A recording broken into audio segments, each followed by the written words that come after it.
안녕하세요. 8월 6일 금요일 아침입니다. 말씀과 함께 새롭게 오는 소망의 아침을 시작하겠습니다. 이동원 목사님은 분노에 사로잡혔을 때 분노 이면의 사탄에게 사로잡힌 것임을 기억하라 라고 이야기합니다.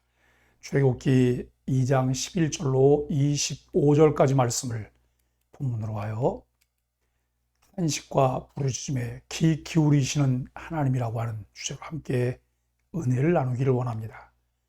애굽 왕궁에서 장성한 모세는 히브리 사람이라는 민족 정체성을 바탕으로 어떻게 처신해야 하는지 고민합니다.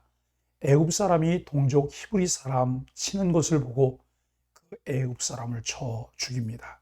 이 일이 탄로나자 모세는 미디안 땅으로 도망갑니다. 거기서 르우엘의 딸 십보라와 결혼해 아들을 낳습니다. 하나님은 고된 노동으로 부르짖는 이스라엘 자손의 소리를 들으시고 그 조상들과 언약을 기억하십니다. 바로 딸인 공주의 양아들로서 애굽에서 고되고 부당하게 종노릇하는 히브리 동족의 고통과 아픔을 보고 있노라면 한시도 마음이 편하지 않았을 것입니다. 어려움에 처한 동족을 어떻게 도와줘야 할지 고심하던 차에 모세는 히브리 사람을 치는 애굽 사람을 보고 그를 죽입니다. 하나님은 우리의 실수와 좌절조차 그분의 뜻을 이루는 기회로 사용하십니다. 애굽의 왕자로 장성한 모세는 40쯤 되었을 때 자기 형제들이 고되게 노동하는 것을 봅니다. 자기 동포에 대한 연민으로 그를 학대하는 애굽 사람을 쳐 죽입니다. 아직 하나님을 제대로 알지 못하는 모세는 하나님의 때에 근거에 행동하지 못합니다. 결국 이 일이 탄로나서 애굽 전역의 지명 수배자가 되어 애굽을 떠나 미디안 광야로 도망쳐 40년을 숨어서 지냅니다. 이드로의 딸인 십보로와 결혼하여 아들을 낳았는데 첫 아들의 이름은 게르솜입니다. 이름의 의미는 타국에서 나그네가 되었다는 것인데 모세의 괴로운 마음을 읽을 수 있습니다. 모세의 좌절이 하나님의 구속 역사의 좌절이 결코 아님을 보아야 합니다. 인간의 실수나 낙심으로 인해 시계가 멈춘 것처럼 보이는 때에도 하나님의 구속사를 향한 시계는 멈추지 않습니다. 모세가 40년을 미디안 광야에서 숨어 지낸 이유는 무엇입니까? 내가 원하는 때와 하나님의 때가 다름을 인식하지 못하면 어떤 일이 생길까요? 모세는 히브리 사람을 괴롭히는 애굽 사람이 자신의 동족 형제를 치는 것을 보고 분노와 울분이 치밀어 올라 폭력을 사용하는 것을 정당하다고 판단했던 것으로 보입니다. 그러나 그 어떤 폭력이나 살인이 정의를 빙자하여 정당화될 수 없음을 분명히 기억하여야 합니다. 인간의 어리석음이나 나약함 때문에 모든 하나님의 계획이 틀어지는 것처럼 보이지만 그런 중에도 하나님은 오차 없이 하나님의 계획대로 하나님의 일을 준비하시며 그 일을 진행하십니다. 하나님께서 우리를 하나님의 일꾼으로 부르시고 사용하시는 것은 우리에게 어떤 자격이나 실력을 갖추었기 때문이 아니라 필요에 따라 하나님께서 필요에 따라 부르시고 은혜를 입혀주심으로 준비하여 사용하십니다. 하나님은 그분이 정하신 때 그분의 방식으로 역사하십니다. 1, 2장에 하나님이라는 단어가 전체 8에 나오는데 그 중에 5회가 2장 23절로 25절에 나옵니다. 드디어 하나님의 때가 되었습니다. 이전에도 하나님은 은밀하지만 확실히 역사하고 계셨습니다. 그러나 이제부터는 누구나 알 수 있는 방식으로 강력하게 역사하십니다. 하나님은 이스라엘의 부르짖음을 들으시고 그들 조상과 맺은 언약을 기억하셨습니다. 모세가 미디안으로 온 후 여러 해 후에 애굽 왕이 죽었는데 새로운 전환점입니다.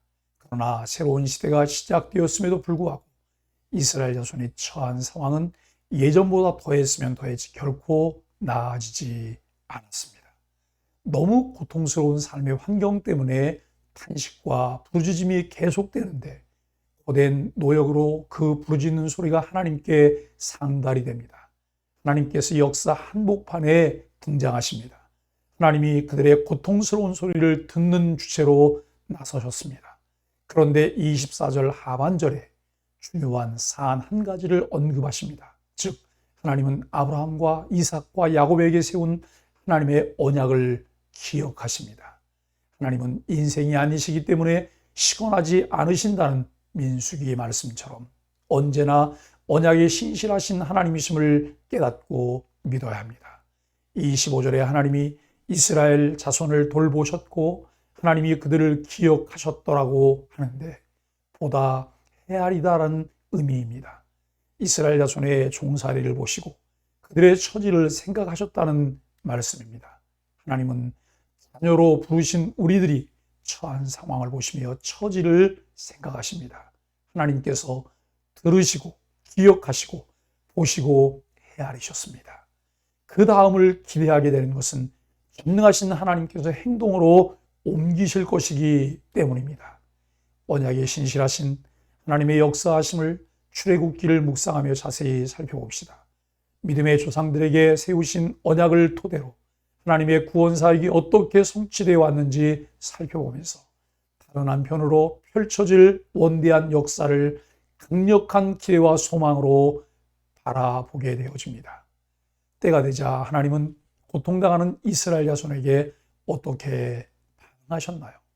하나님이 기억해 주시기를 간구하는 일이 있다면 무엇인가요? 사랑하는 소망의 가족 여러분, 하나님은 이스라엘 자손의 고통 소리를 들으시고 언약을 기억하셨습니다. 이 언약이 수백 년 전 아브라함, 이삭, 야곱과 맺으신 언약입니다. 우리는 언약을 잊고 살아도 하나님은 잊지 않고 기억하십니다. 하나님의 구원하심은 이러한 언약적 신실함에서 비롯됩니다. 예배는 하나님의 구원하심을 기억하고 예수님의 피로 맺은 새 백성답게 살기로 결단하는 시간입니다. 하나님께서 주신 은혜가 아니면 우리가 할 수 있는 것은 아무것도 없습니다. 주께서 베푸신 은혜를 기억하며 그의 뜻대로 그의 나라와 그의 의를 구하는 신실한 백성들이 되길 예수 그리스도의 이름으로 간절히 축복합니다. 함께 기도하겠습니다. 하나님보다 앞서려 했던 우리의 감정과 행동이 얼마나 어리석은지 깨닫습니다. 우리의 생각을 하나님 말씀에 깊이 붙들어 매고 우리 시선을 오직 하나님께만 향하게 하여 주옵소서. 우리의 부르짖음을 들으시고 우리와의 언약을 기억하시는 하나님을 기대하며 하나님의 때와 방법을 기다리게 하여 주옵소서. 예수님의 이름으로 간절히 기도합니다. 아멘.